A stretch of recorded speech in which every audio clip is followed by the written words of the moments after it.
Bonjour à tous, donc aujourd'hui, nouvelle vidéo pour comprendre d'autant mieux Sizia Ziké. Je viens de comprendre l'une des raisons qui fasse que Ziké est aussi exceptionnel. Je me rends compte que Ziké était un adepte, si je puis dire, il était en mesure de gérer ses aventures avant que le pic n'intervienne. Et encore, en tout cas, il les gérait plus ou moins dans ce qu'on appelle le pic.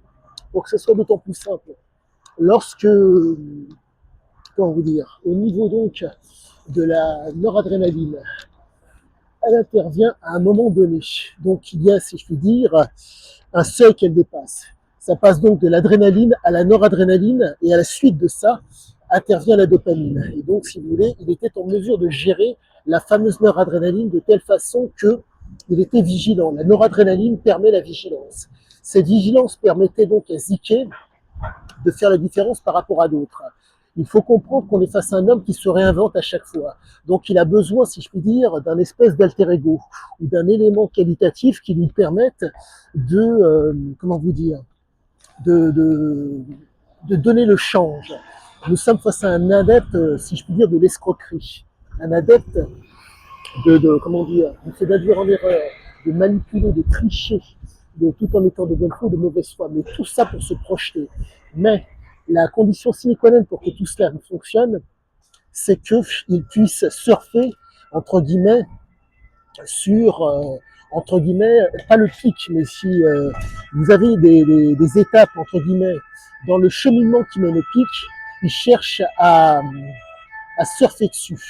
À la suite de ça, vient pardonnez-moi, vient donc l'énergie qui va dans la fente synaptique. Pour faire simple, arrivé au niveau du pic, il y a donc la fente synaptique dans laquelle il va y avoir libération de dopamine. Cette libération de dopamine va faire que, à un moment donné, il va y avoir tolérance. Et cette tolérance, c'est qu'à un moment donné, euh, on peut mettre d'autant plus de dopamine dans la fente synaptique, mais il n'y a plus d'effet. Et donc, Ziké, sa grande force, c'est qu'il était en mesure, donc, au niveau de l'amorce et au niveau et entre le pic, il était en mesure d'être dans une espèce, si je puis dire, comment vous dire, c'était une gestion, d'où le fait qu'il expliquait qu'il gérait la canne. Mais cette gestion nécessite, entre guillemets, que les organes ne défaillent pas. Donc, il faut comprendre, c'est fondamental pour pouvoir d'autant mieux percevoir l'homme et comprendre l'homme. Vous avez donc une toxicité due, due aux substances qu'il utilisait, une intoxication toujours due aux substances qu'il ingérait, et qui amène donc une inflammation et à la suite de ça un déclin. Sa très grande force, c'est qu'il était en mesure de gérer l'intoxication et, si je puis dire, la toxicité et venait à un moment donné l'inflammation. Et c'est au moment de l'inflammation qu'il sentait qu'il fallait qu'il arrête. On est réellement face à un type qui, en termes de gestion, était très fort, quoique très fort. Il était d'autant plus capable. Mais je me répète, il est impératif que la vigilance ait pour base, si je puis dire, entre guillemets, l'escroquerie. Impossible pour lui de se prendre au sérieux. Il faut comprendre que nous sommes face à un homme dont les freins synaptiques, je me répète par rapport à l'explication que sont les freins, un véhicule a des freins. Si les freins sont défaillants, vous pouvez utiliser le véhicule uniquement dans des endroits où la loi n'a pas cours. Et donc cet homme qui était donc un hors-la-loi utilisait ses capacités à ne pas pouvoir se contrôler dans des zones où la loi n'avait pas cours. Ce qui fait toute la différence. Ce qui fait que le plaisir qu'il prenait à faire le mal, le plaisir qu'il prenait à faire en sorte que le vice qu'il pratiquait soit récompensé par la vertu, faisait toute la différence. On est réellement face à un type qui a compris son fonctionnement comme jamais. Je suis extrêmement content car tout mène à prouver que réellement l'homme était, comment vous dire, il faisait appel à ce qu'on appelle la pleine conscience. Cette pleine conscience fait que il avait besoin d'une intensité pour pouvoir y accéder et pour pouvoir, entre guillemets, vivre pleinement ce moment qui est, je ne dirais pas rare, mais qui est propre à des gens. Comment vous l'expliquer?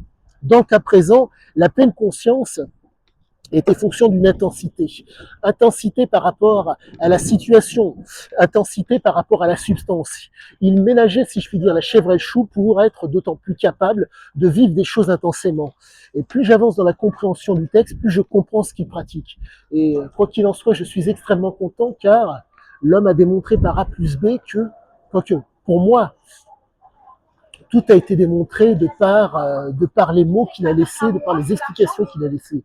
Et je suis heureux, vous n'avez pas idée à quel point, car je vais pouvoir vous donner des éléments qui vont être extrêmement qualitatifs et extrêmement pertinents et que vous allez pouvoir appliquer dans vos vies respectives. Mais quoi qu'il en soit, ne négligez pas cette chose.